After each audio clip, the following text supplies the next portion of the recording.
만약 세상에 태어난 순간부터 누군가에게 너는 필요 없는 존재다 라는 낙인이 찍힌다면 그 아이의 삶은 어떤 모습일까? 제 이야기가 바로 그렇다. 저는 김대훈이라는 이름을 가진 평범한 소녀였지만 태어날 때부터 부모님의 품을 잃고 말았다. 사람들은 늘 수군거렸다. 친어머니가 저를 낳자마자 마을 어귀에 버리고 떠났다고. 친아버지는 어디에 있는지조차 알 수 없었다. 결국 저는 마을에 살던 박영수와 그의 아내 최말순 부부에게 맡겨졌다.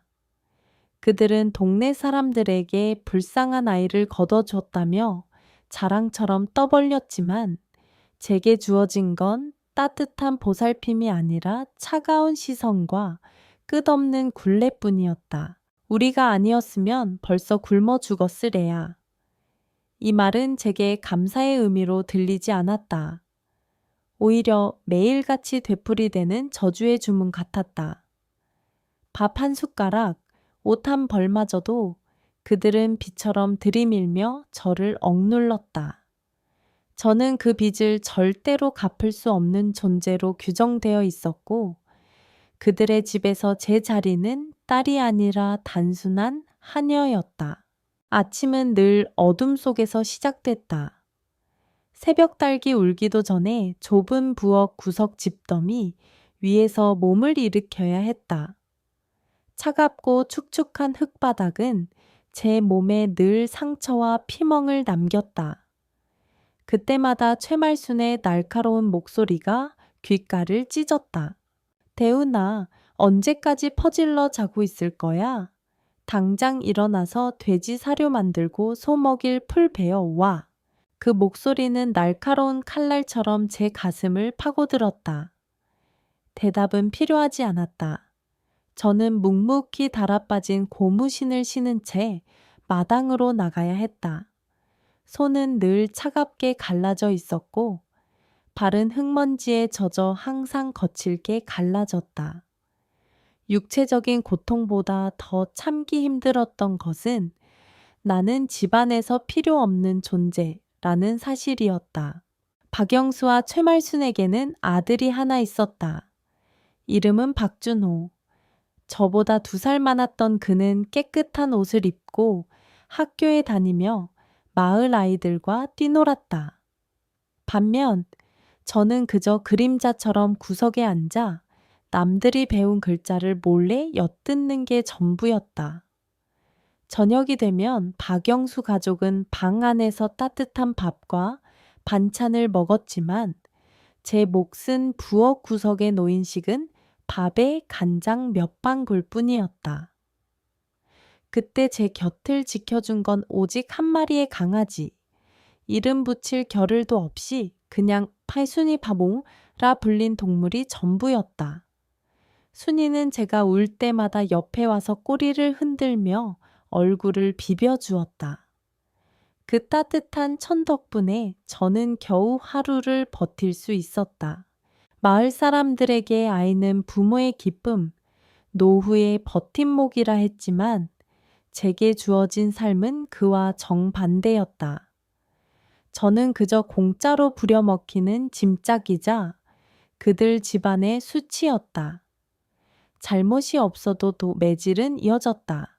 욕설은 일상이었다. 저런 애는 부모도 버린 애야. 아무리 가르쳐도 사람답게 크지 못해.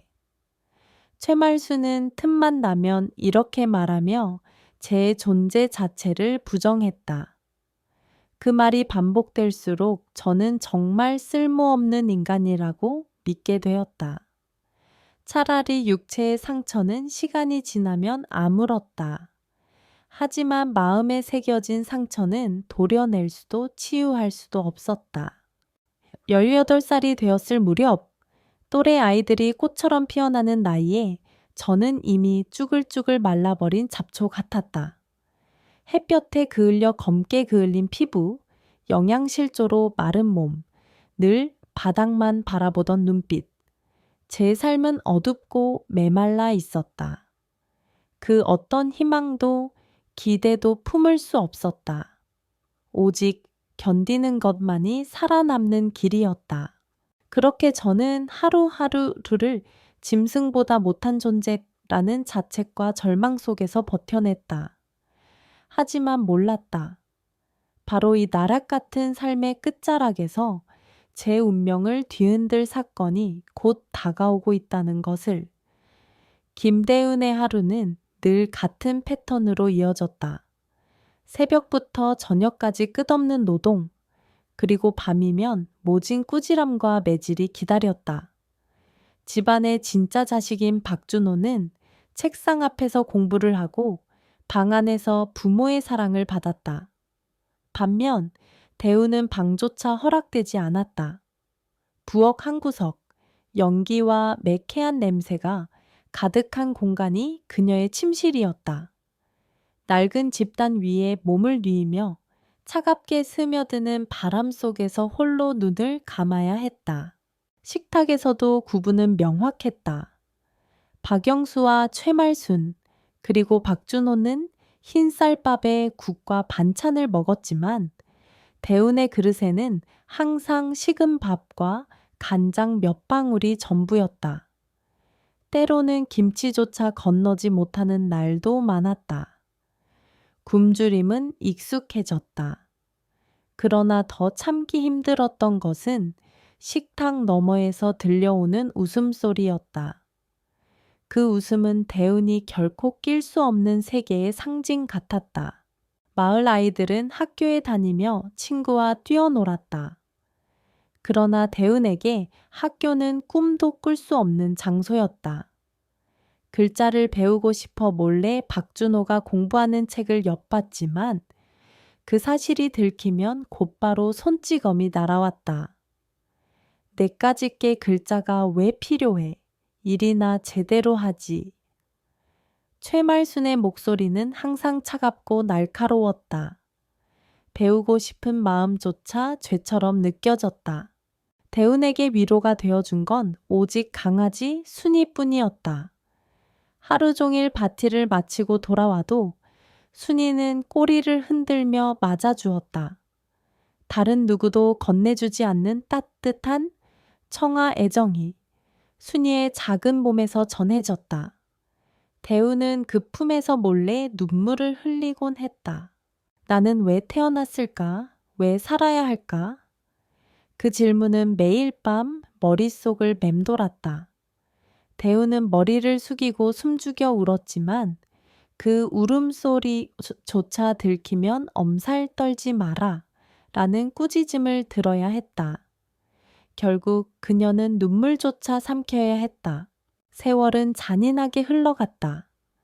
18살이 되던 해 또래 아이들이 웃으며 청춘을 누릴 때 대우는 이미 늙고 지쳐 있었다. 햇볕에 까맣게 그을린 피부, 영양 부족으로 마른 몸, 그리고 늘 바닥만 바라보는 눈빛. 그녀의 모습은 또래와 너무도 달랐다. 마을 소녀들은 대운을 멀리했다. 불쌍하다고 수군거리면서도 함께 어울리려 하지 않았다. 외로움은 더욱 깊어졌다. 그 속에서 대우는 자신이 정말 쓸모없는 존재라고 믿게 되었다. 꿈꾸는 것조차 사치였다.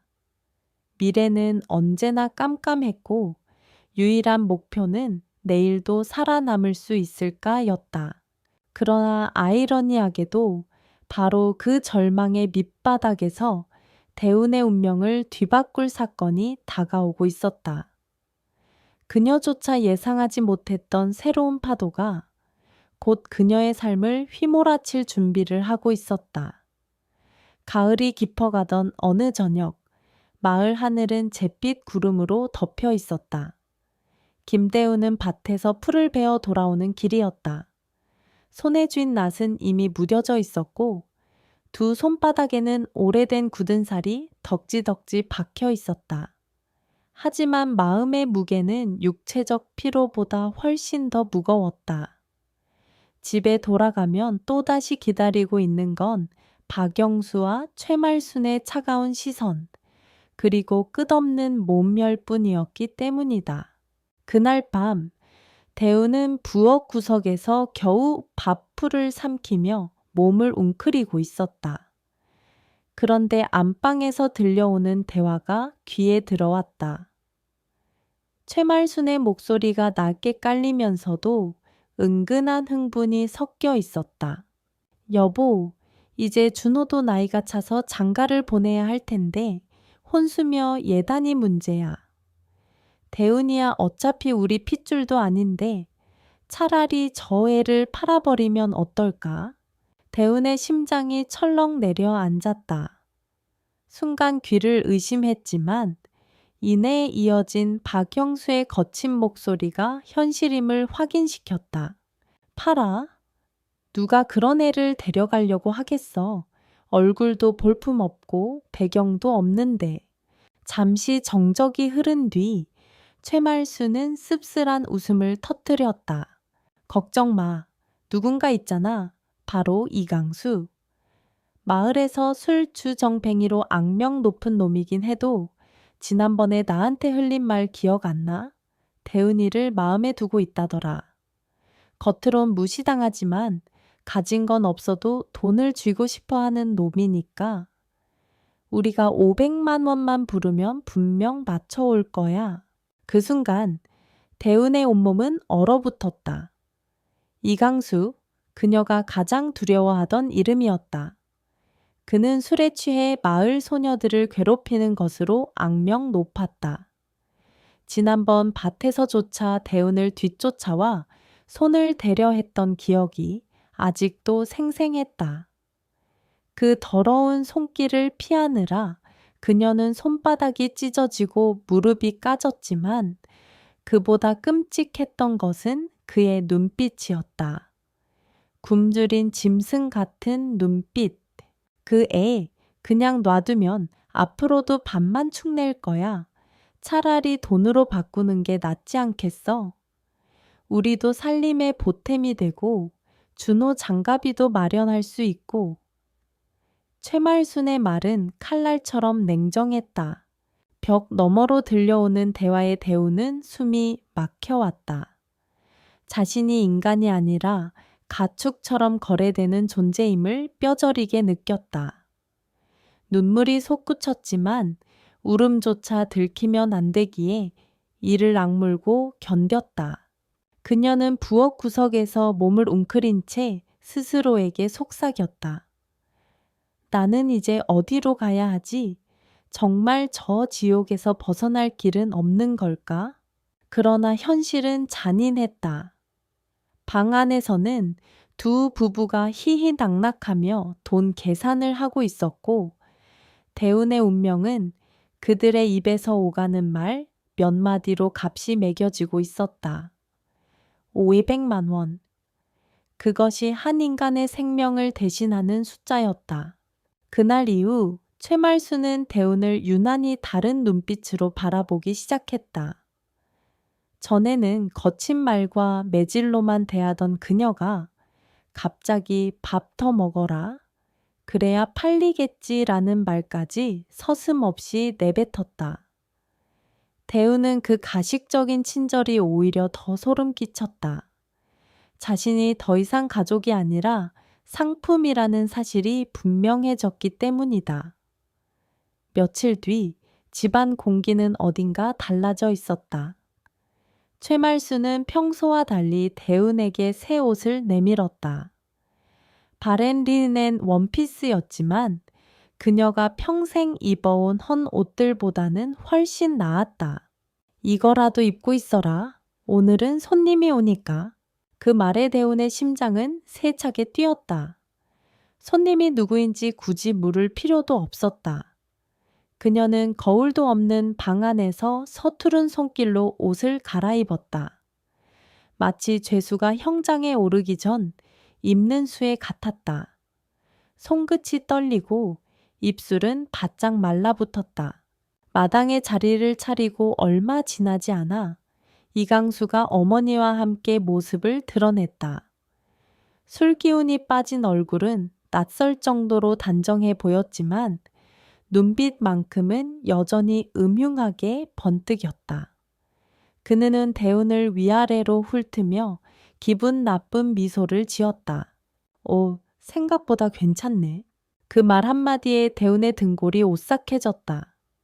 곧이어 이강수의 어머니가 품에서 낡은 신문지 뭉치를 꺼내 식탁 위에 올려놓았다.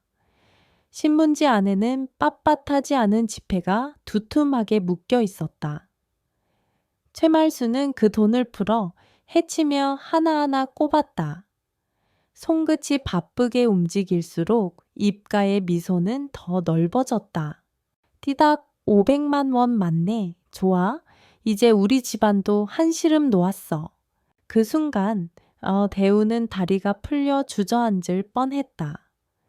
자신이 지금 이 자리에서 돈다발과 맞바꿔지고 있다는 사실이 너무도 선명했다.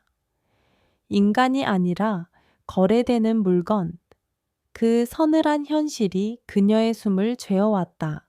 박영수는 무표정한 얼굴로 담배를 빨며 중걸거렸다. 이제부터는 니네 책임이야. 우린 손 뗀다. 그 말은 무심했지만 대운에게는 차갑게 내뱉은 사형 선고와도 같았다. 눈물이 눈가에 맺혔지만 감히 울 수도 없었다. 울면 더 모욕을 당할 게 분명했기 때문이다. 이강수는 의기양양하게 앞으로 다가왔다. 그의 손길이 대운의 어깨 위에 닿는 순간 온몸의 피가 얼어붙는 듯했다. 숨조차 쉬기 힘들 만큼의 공포가 밀려왔다. 이제부터 넌 내 사람이야. 그 짧은 한마디가 그녀의 세계를 무너뜨렸다. 벗어날 길은 없고 도움을 청할 곳도 없었다. 마을 사람들은 이미 이 상황을 혼인이라 부르며 고개를 끄덕이고 있었다. 하지만 대운이 느끼는 건 결혼이 아니라 팔려가는 것뿐이었다. 그날 밤 그녀는 부엌 구석에서 무릎을 끌어안고 앉아 있었다. 불빛도 없는 어둠 속에서 눈물은 소리 없이 흘러내렸다. 자신이 어디로 끌려갈지, 어떤 운명이 기다리고 있을지 알 수 없었다. 다만 분명한 건 이제 이 집조차 그녀의 피난처가 아니라는 사실이었다. 그리고 대우는 속으로 절규했다. 차라리 죽는 게 낫겠다. 제발 누군가 이 지옥에서 꺼내줘. 그러나 현실은 잔인하게도 이미 그녀의 삶이 한낱 돈다발과 맞바꿔진 뒤였다. 그날은 늦가을, 바람끝이 매섭게 차가웠다. 김대우는 여느 때처럼 마을 들판에서 풀을 베고 있었다. 손은 갈라지고 시린피가 번졌지만 마음속 고통에 비하면 아무것도 아니었다. 온종일 머릿속을 괴롭힌 건 자신이 머지않아 이강수의 손에 넘겨진다는 사실이었다. 숨을 쉴 때마다 가슴이 조여들고 발걸음조차 무겁게 느껴졌다. 해가 기울 무렵 들판은 사람 하나 없는 적막에 휩싸였다. 대우는 서둘러 집으로 돌아가려 했지만 등 뒤에서 낯익은 목소리가 들려왔다. 이 시간까지 혼자 풀을 베고 있다니 성실하네 대우나. 등골이 서늘해졌다. 돌아보니 이강수가 비틀거리는 발걸음으로 다가오고 있었다. 얼굴은 벌겋게 달아올라 있었고 특유의 술 냄새가 바람을 타고 퍼졌다. 그만두세요. 전 바빠요. 대우는 낯을 움켜쥐고 뒤로 물러섰지만 이강수의 시선은 이미 그녀를 사냥감처럼 좇고 있었다. 바빠서 뭐해? 어차피 곧 내 사람이 될 텐데. 그의 손이 대운의 팔을 거칠게 붙잡았다. 대운은 필사적으로 몸부림쳤다. 나요. 제발 놔주세요. 그녀의 목소리는 들판을 울렸지만 바람에 휘말려 흩어지고 말았다. 낯은 손에서 떨어져 풀숲에 묻혔다. 이강수는 더욱 거칠게 대운을 밀쳐 쓰러뜨리며 짐승 같은 눈빛을 번뜩였다. 소리 질러봐야 소용없어. 아무도 못 들어. 공포가 목구멍을 막아 숨조차 제대로 쉴 수 없었다. 그 순간 이 자식 지금 뭐 하는 짓이야? 우렁찬 고함이 들판을 가르며 울려 퍼졌다. 대운과 이강수 모두 얼어붙은 듯 고개를 돌렸다. 해질녘 붉은 노을 속에서 거대한 그림자가 다가오고 있었다. 그는 한영호, 마을에서 정육점 사내라 불리던 인물이었다. 굵은 팔뚝과 다부진 어깨, 그리고 무소의 같은 걸음걸이. 그는 매일 새벽마다 도축장에서 일하며 정직하게 생계를 이어가던 사람이었다. 술집에서 허세를 부리던 남자들과 달리 무뚝뚝하지만 의리가 있는 성품으로 마을 사람들에게 신뢰를 받는 인물이었다. 영호의 눈빛은 불꽃처럼 차갑게 빛났다. 그는 곧장 대웅과 이강수 사이로 뛰어들어 이강수의 멱살을 거칠게 움켜쥐었다. 이걸 장난이라고 생각해? 네가 한 짓은 범죄야. 숨이 막히도록 목이 조여오자 이강수는 허우적대며 더듬거렸다. 아, 아니에요. 저 그냥 장난 좀 한 거예요. 영호는 냉소적으로 웃으며 그를 번쩍 들어 올렸다. 장난? 내 눈빛에 장난이란 건 없어. 2번 다시 대운이 앞에 나타나면 그땐 살려두지 않겠다. 그의 목소리는 낮고 단호했다. 마치 땅을 울리는 천둥처럼 주위 공기를 떨리게 했다. 이강수는 겁에 질려 고개를 푹 숙였다. 영호가 손을 놓자 그는 비틀거리며 풀숲으로 도망쳤다. 대우는 땅바닥에 주저앉은 차에 온몸이 떨리고 있었다. 눈가에는 눈물이 그렁그렁 맺혔지만 놀랍게도 이번에는 절망의 눈물이 아니었다. 영호는 자신의 두툼한 겉옷을 벗어 그녀의 어깨에 걸쳐 주었다. 괜찮아? 이제 안전해. 그 순간 대우는 처음으로 보호받고 있다는 감정을 느꼈다. 그 낯선 따뜻함은 얼어붙은 가슴에 천천히 스며들었다. 들판에서 벗어나 집으로 돌아오는 길, 대우는 여전히 2다리에 힘이 풀린 듯 휘청거렸다. 영호는 말없이 그녀의 걸음을 천천히 맞추며 옆을 걸었다. 어깨 위에 걸쳐진 두툼한 외투에서는 익숙지 않은 따스한 천이 전해졌다. 대우는 한마디도 꺼낼 수 없었다. 감사의 마음보다도 앞으로 마주하게 될 일이 두려워 가슴이 쿵쾅거렸기 때문이다. 마을 어귀가 보이자 대우는 본능적으로 발걸음을 늦췄다. 하지만 이미 집 앞에는 어두운 불빛이 새어나오고 있었다. 문을 열자마자 최말순이 날카로운 눈빛으로 다가왔다. 그녀의 눈길은 대운의 헤어진 옷자락과 영호의 외투를 번갈아 훑었다. 이게 뭐야? 남자 옷을 걸치고 어디서 굴러다니다 이제야 들어와? 그 목소리는 칼날처럼 쏘아붙었다. 대우는 입술을 달싹였지만 아무 말도 나오지 않았다. 설명하려 해도 믿어줄 리 없음을 이미 알고 있었기 때문이다. 말 못해. 내 꼴을 보니 다 알겠다. 도대체 무슨 짓을 하다 옷이 저 꼴이 됐어? 남자 옷까지 뒤집어 쓰고 창피한 줄 알아. 최말순의 얼굴은 분노로 일그러졌다. 그녀는 곧장 벽에 세워둔 대나무 빗자루를 움켜쥐었다. 대우는 반사적으로 몸을 움츠렸다. 그러나 빗자루가 휘둘러지려는 순간 영호가 대운 앞으로 나섰다. 그만하세요, 아주머니. 낮지만 단단한 목소리였다. 순간 집안 공기가 얼어붙었다. 최말수는 당황한 기색을 감추지 못하고 영호를 노려봤다. 네요, 지금 우리 집 일에 끼어드는 거냐? 대운이는 내 집에 얹혀 사는 계집애야. 내가 어떻게 하든 상관하지 마. 영호는 조금도 물러서지 않았다. 눈빛은 여전히 차갑고 단호했다. 제가 본 걸 말하겠습니다. 오늘 들판에서 대운이를 노린 사람은 이강수였습니다. 술에 취해 강제로 손을 대려 했지요. 대운이는 저항하다 옷이 찢어졌고 제가 막지 않았다면 더 큰 화를 당했을 겁니다. 순간 최말순의 표정이 굳어졌다. 그러나 곧 억지스러운 웃음을 지으며 비꼬듯 말했다. 참. 그런 얘기를 누가 믿겠어. 아까부터 보니 네가 괜히 대운 편을 드는 것 같은데 혹시 마음에 품은 거 아냐? 그래서 괜히 우리 집 일에 끼어드는 거지? 그 말에 대운의 얼굴은 불타듯 달아올랐다.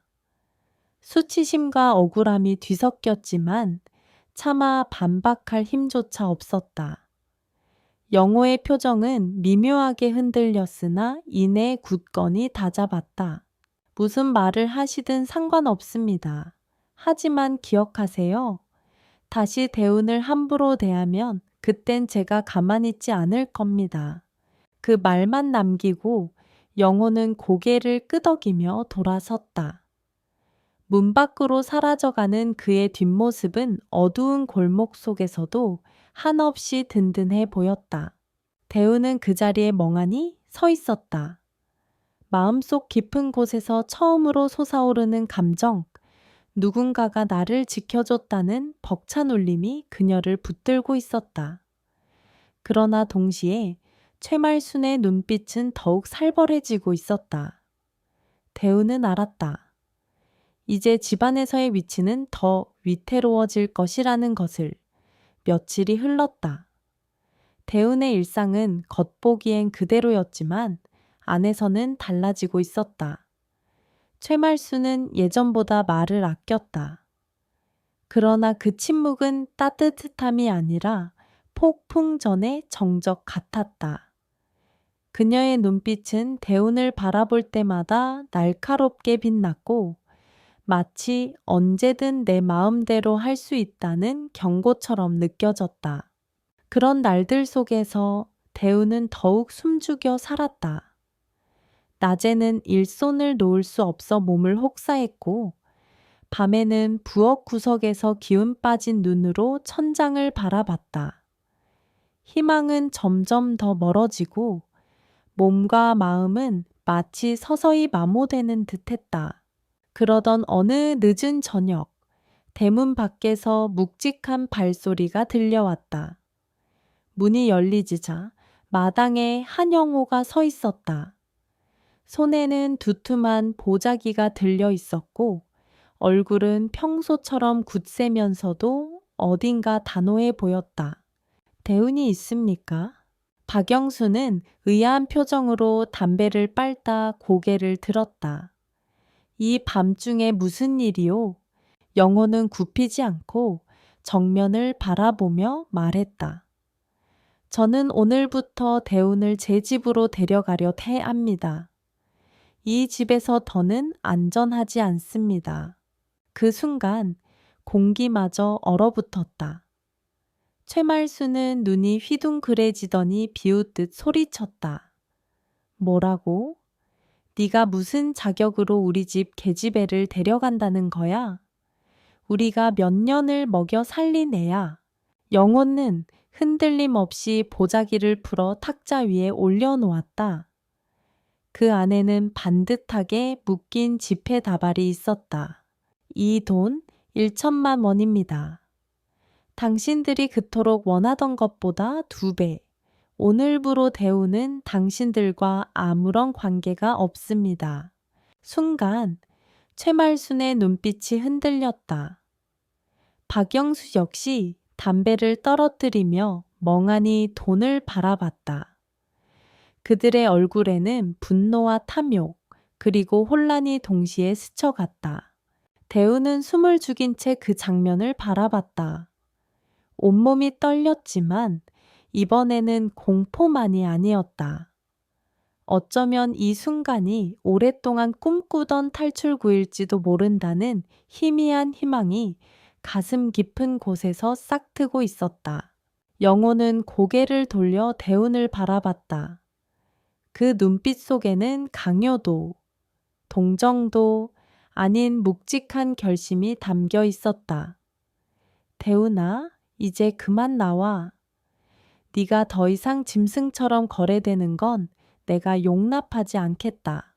그 말은 마치 얼어붙은 심장에 불을 지피는 한 줄기 빛 같았다. 대우는 무거운 발걸음을 떼며 천천히 앞으로 나왔다. 심장이 요동쳤지만 그 두근거림은 이번엔 두려움이 아니라 새로운 삶으로 향하는 첫걸음이 되고 있었다. 밤길을 걸어 영호의 집 앞에 도착했을 때 대우는 발걸음을 떼지 못하고 서 있었다. 마을 끝자락, 오래된 기와지붕이 얹힌 단층 집은 달빛에 잠겨 고요히 서 있었다. 익숙한 집의 눅눅한 부엌과는 전혀 다른 풍경이었다. 담벼락을 타고 흐드러지게 핀 분홍빛 무궁화와 가지마다 매달린 호박들이 그녀의 눈을 사로잡았다. 작은 집이지만 정갈하게 가꿔져 있었다. 들어가자. 영호의 목소리가 짧게 울렸다. 대우는 마치 꿈속을 걷듯 천천히 대문을 넘었다. 마당 한켠에는 장독대가 단정히 놓여 있었고 널찍한 마루에는 깨끗하게 개어둔 이불 더미가 가지런히 쌓여 있었다. 어디 하나 어수선한 곳이 없었다. 문을 열고 들어가자 은은한 나무 냄새가 퍼졌다.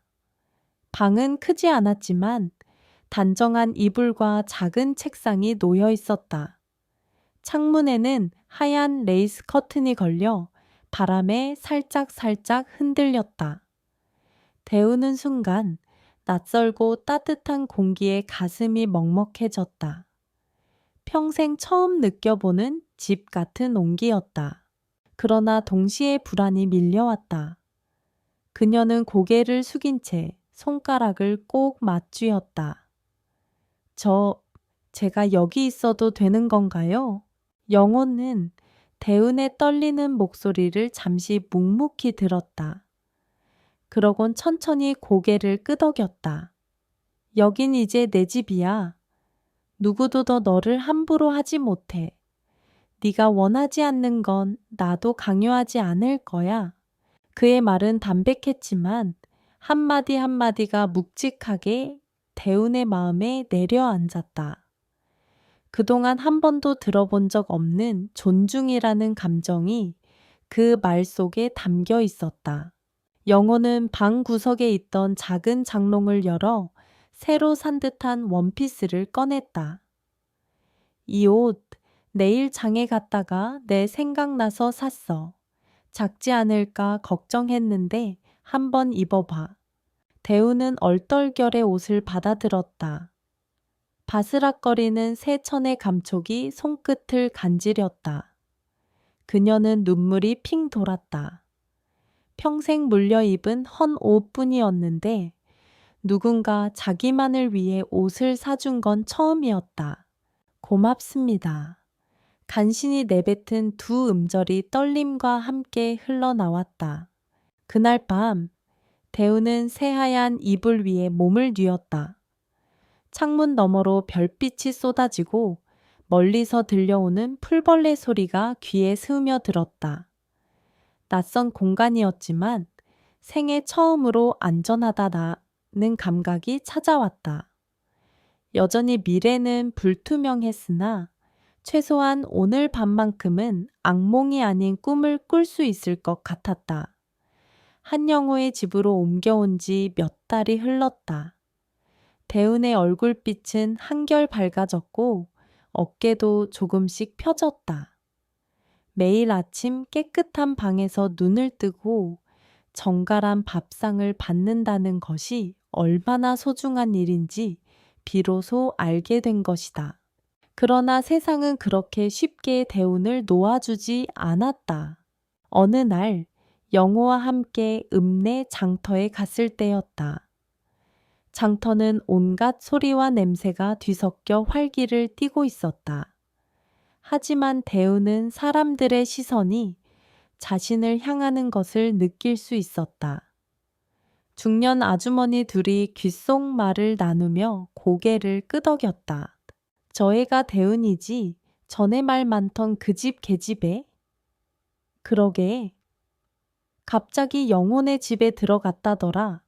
돈 주고 데려갔다던데 사실이래? 낮은 목소리였지만 대운의 귀에는 너무나 선명하게 들렸다. 얼굴이 화끈거리고 손에 들고 있던 바구니가 덜덜 떨렸다. 영호는 일부러 못 들은 척하며 묵묵히 걸음을 옮겼다. 하지만 대우는 가슴속이 얼음처럼 차갑게 굳어갔다. 시장 골목 어귀에서는 청년들이 수군거리며 비웃음을 흘렸다.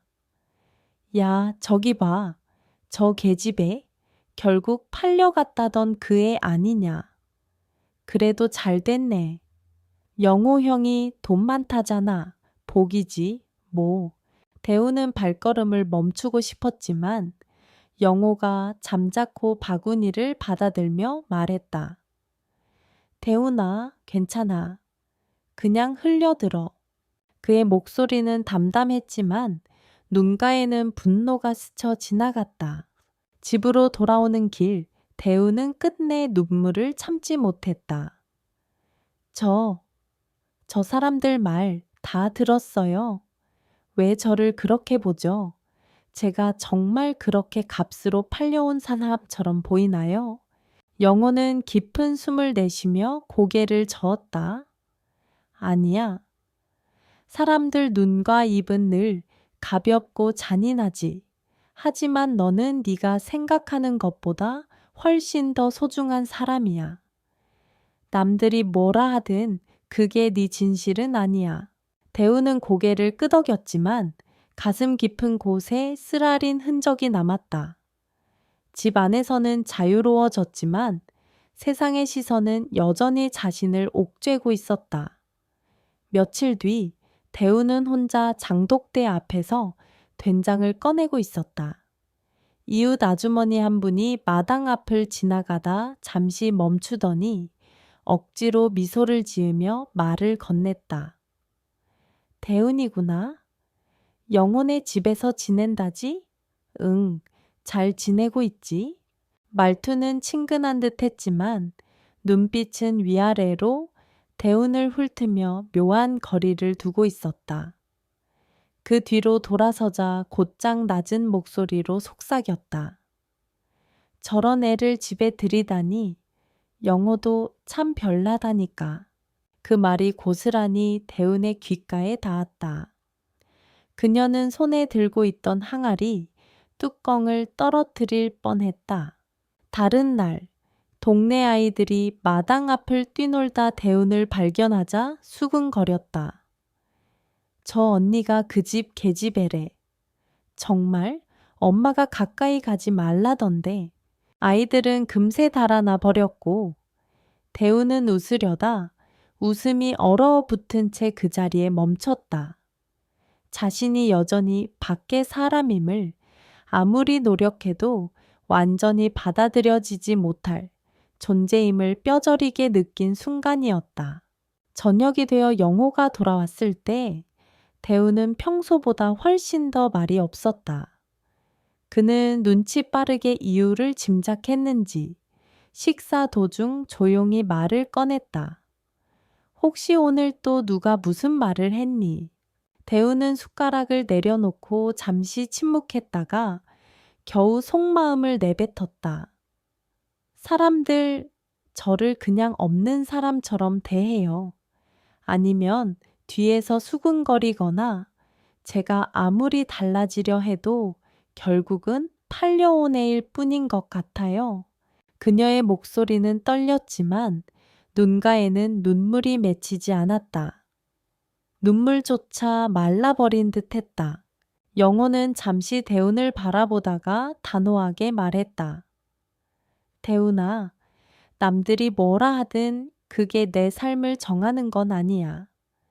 네가 어떤 사람인지는 네가 만들어가는 거지. 나는 내 편이야. 항상. 짧은 한마디였지만 그 진심 어린 확신이 대운의 마음속 어둠의 작은 불씨를 지폈다. 그러나 동시에 그녀는 알았다. 세상의 차별은 사라지지 않을 것이며 앞으로 마주해야 할 시련은 여전히 많다는 것을.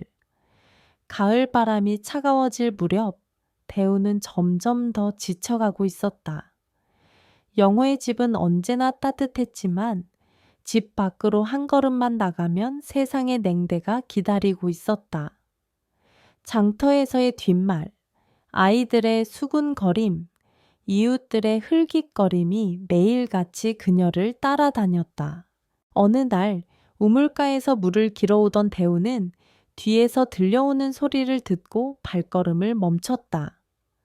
두 명의 여인이 도란도란 이야기를 나누고 있었다. 불쌍하긴 하지. 근데 어쩌겠어. 결국 돈으로 팔려온 몸 아니야? 그러게 말이야.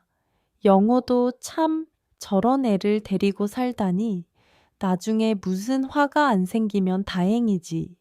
두 여인의 웃음소리가 등 뒤에서 찔러오듯 날카로웠다. 대우는 항아리에 물을 붓던 손을 놓칠 뻔했다. 차가운 물이 발등을 덮쳤지만 그보다 더 차가운 것은 사람들의 말이었다. 그날 저녁 대우는 강안내 홀로 앉아 깊은 생각에 잠겼다. 영호가 아무리 자신을 감싸주어도 이 마을에서 그녀는 결코 한 사람으로 인정받지 못할 것 같았다. 팔려온 아이, 값으로 거래된 여자라는 꼬리표는 평생 따라붙을 것이 분명했다. 이대로 살아도 괜찮을까? 영호에게 의지하며 숨죽여 지내는 삶, 내가 정말 원하는 게 이건가? 스스로에게 던진 질문에 가슴 깊은 곳에서 대답이 울려 나왔다. 아니야. 나는 더 이상 숨죽이며 살고 싶지 않아. 나는 떠나야 해. 대우는 무릎 위에 올린 두 손을 힘껏 움켜쥐었다. 손톱이 손바닥에 파고들어 아팠지만 그 고통조차 그녀를 단단하게 붙잡아주는 듯했다. 그녀의 눈에는 처음으로 공포가 아닌 결심의 빛이 어렸다. 떠나는 것은 두렵고 막막했다. 하지만 떠나지 않는다면 자신은 영원히 과거의 그림자 속에 묶여 살게 될 것이다. 다음 날 새벽, 아직 해가 떠오르지 않은 시각, 대우는 방 한 구석에 놓인 작은 보자기를 꺼내 들었다. 손에 쥔 보자기에는 헌옷 몇 벌과 오래, 전 영호가 사다 준 얇은 원피스, 그리고 손바닥만한 수첩이 전부였다. 그것이 그녀가 가진 전 재산이자 앞으로의 삶을 향한 유일한 동반자였다. 짐을 싸는 손길은 떨렸지만 눈빛은 흔들리지 않았다. 그녀는 창문을 열어 밤 공기를 들이마셨다. 서늘한 바람이 뺨을 세우치자 결심이 더욱 굳어졌다. 그때 마루에서 발자국 소리가 났다. 영호였다. 그는 잠에서 덜 깬 얼굴로 대우니 보자기를 꾸리는 모습을 보고 멈춰 섰다. 대우나, 내일 어디 가려는 거야? 그의 목소리는 낮았지만 놀람과 두려움이 섞여 있었다. 대우는 고개를 숙인 채 한참 동안 말을 잇지 못하다가 조용히 입을 열었다. 저 떠나야겠어요. 이 마을에서, 이 집에서 저는 더 이상 버티기 힘들어요. 영호는 잠시 침묵했다. 굵은 손이 허공에서 몇 번 움찔거렸지만 끝내 그녀를 붙잡지 못했다. 여기선 사람들이 뭐라 하든 상관없다. 나는 네가 어떤 아이인지 다 알아. 하지만 그래도 떠나고 싶니? 대우는 천천히 고개를 끄덕였다. 눈동자는 흔들렸지만 목소리만큼은 단단했다. 영호 씨, 저 평생 고개 숙이고 살고 싶지 않아요. 저를 지켜주려는 마음 너무 고맙습니다. 하지만 이곳에선 제가 늘 값으로 거래된 여자일 뿐이에요. 그 꼬리표를 떼려면 스스로 나가야 합니다. 영혼을 든 입술을 깨물며 그녀를 바라봤다. 그의 눈가의 서린 아픔이 대운의 마음을 흔들었지만 결심은 변하지 않았다. 잠시 후 그는 깊은 숨을 내쉬더니 대운의 손에서 보자기를 받아 단단히 묶어주었다. 길은 험할 거다. 하지만 네가 원한다면 나는 막지 않겠다. 다만 잊지 마라. 어디서든 힘들 때 돌아올 수 있는 집이 여기에 있다는 걸. 대우는 눈물이 핑 돌았다. 그러나 이번 눈물은 두려움이 아닌 감사와 결심의 눈물이었다. 그녀는 고개 숙여 인사한 뒤 조용히 대문을 열었다. 아직 동이 트지 않은 젠의 새벽길, 그녀의 발걸음은 떨렸지만 앞으로 나아갔다.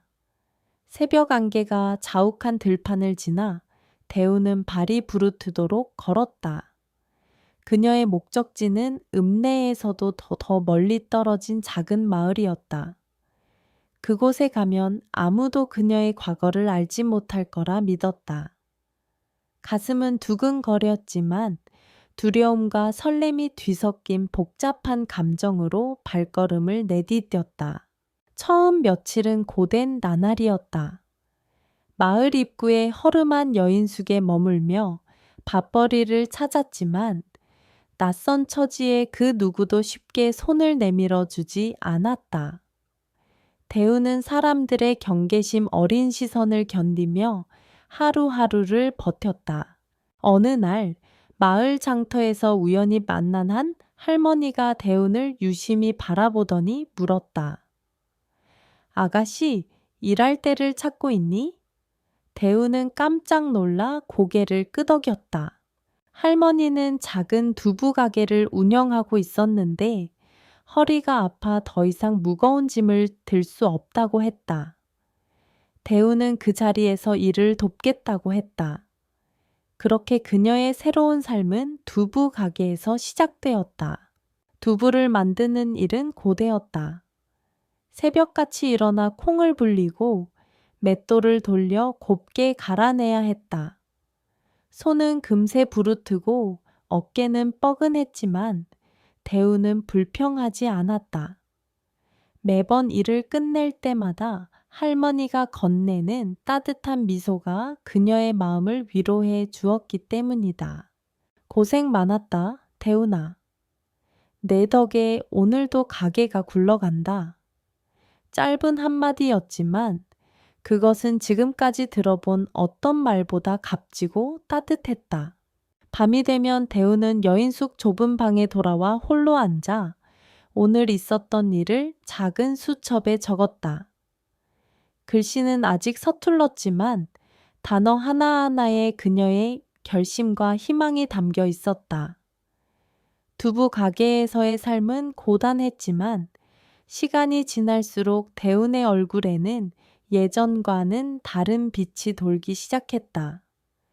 매일 새벽 장터에 두부를 내놔 팔러 나가면 단골 손님들이 그녀를 알아보며 인사를 건넸다. 아가씨, 오늘도 두부가 참 곱네. 내 손길이 닿으니 맛이 더 좋아졌어. 처음에는 그저 인사치레라고 생각했지만 점차 그 말 속에 담긴 진심을 느낄 수 있었다. 사람들의 따뜻한 말은 서서히 대운의 마음에 스며들며 그녀가 그토록 갈망하던 존재의 인정을 조금씩 되찾게 했다. 어느 날은 마을 아이들이 가게 앞에서 장난을 치다 두부를 엎질렀다. 아이들은 겁에 질려 울음을 터뜨렸지만 대우는 화내지 않았다. 대신 무릎을 굽혀 아이들의 눈높이에 맞추며 다정히 말했다. 괜찮아? 두부는 다시 만들면 돼. 하지만 다음엔 조심해야 해. 알았지? 그 모습을 본 아이들의 어머니가 연신 고개를 숙이며 사과했다. 그리고 그날 이후 마을 사람들은 대운을 달리 보기 시작했다. 더 이상 낯선 이방인이 아니라 함께 살아가는 이웃으로 받아들이기 시작한 것이다. 저녁이면 가게 일을 마치고 돌아오는 길, 대우는 처음으로 가슴이 벅차올랐다. 아, 나도 이제 이 마을에서 한 자리를 차지할 수 있구나. 비록 과거의 상처는 여전히 마음 한구석을 짓누르고 있었지만, 이제 대우는 그 상처 위에 새로운 추억을 차곡차곡 쌓아가고 있었다. 어둠뿐이던 삶에 서서히 작은 등불이 켜지고 있었다.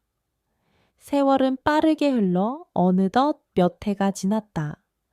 처음 두부 가게에서 일을 배우던 어린 여인은 이제 마을 사람들이 의지하는 든든한 일꾼이자 동네의 누이 같은 존재가 되어 있었다. 대우는 부지런히 일하며 모은 돈으로 작은 방을 얻어 비록 소박하지만 스스로의 보금자리를 마련했다.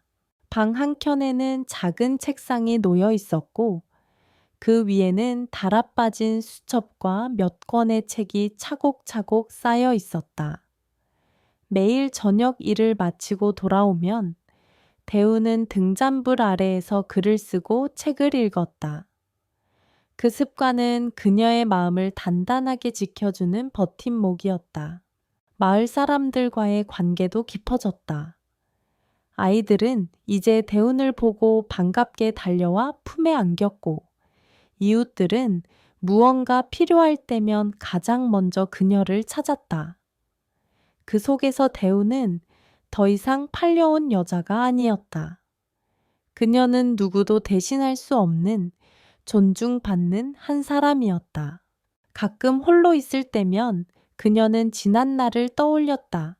차가운 시선, 억울한 상처, 그리고 값 5만 원으로 팔려나가던 그날의 기억까지. 하지만 이제 그 기억은 더 이상 그녀를 짓누르지 않았다. 오히려 오늘의 자신을 만들어준 한 조각의 역사로 받아들이게 되었다. 대우는 창문을 열어 별빛이 반짝이는 하늘을 올려다보며 속삭였다. 이제야 알겠어. 행복은 누군가가 주는 것이 아니라 내가 만들어가는 거였어. 그녀의 얼굴에는 긴 고난을 이겨낸 사람만이 지을 수 있는 미소가 번졌다. 과거의 어둠은 여전히 그림자처럼 따라왔지만 그 위를 환히 비추는 불빛은 이제 그녀 스스로의 것이었다. 늦은 밤, 대우는 작은 등잔불 아래에서 조용히 수첩을 펼쳤다. 그리고 지난 세월을 담담히 기록하기 시작했다. 나는 값으로 거래된 아이였고 한때는 세상에서 가장 쓸모없는 존재라 여겨졌다. 하지만 지금은 웃으며 하루를 마무리할 수 있다. 글자를 이어가던 그녀의 손길은 점차 단단해졌다. 이제 더 이상 떨지 않았다. 대우는 마음속 깊은 곳에서 깨달았다. 세상이 그녀를 외면하더라도 자신을 믿고 한 걸음 내디디면 새로운 길은 반드시 열린다는 것을. 그리고 진정한 가족과 집은 피로 이어진 곳이 아니라 서로를 존중하고 보듬어주는 마음이 있는 곳임을 그녀는 스스로에게 그리고 언젠가 같은 고통을 겪을 누군가에게 전하고 싶었다. 과거가 아무리 어둡더라도 그것이 내 미래를 결정짓지 않는다. 내가 어떤 선택을 하느냐가 내 인생을 바꾼다. 창밖으로는 별빛이 쏟아지고 멀리서 들려오는 개 짖는 소리가 고요한 밤을 채웠다. 대우는 수첩을 덮고 조용히 미소 지었다. 삶은 여전히 완벽하지 않았고 내일도 크고 작은 시련이 기다리고 있을 것이다. 하지만 이제 그녀는 두렵지 않았다. 그녀의 눈빛 속에는 더 이상 팔려온 소녀의 흔적이 없었다. 대신 수많은 상처를 딛고 일어선 스스로 운명을 개척한 한 여인의 당당한 빛만이 남아 있었다.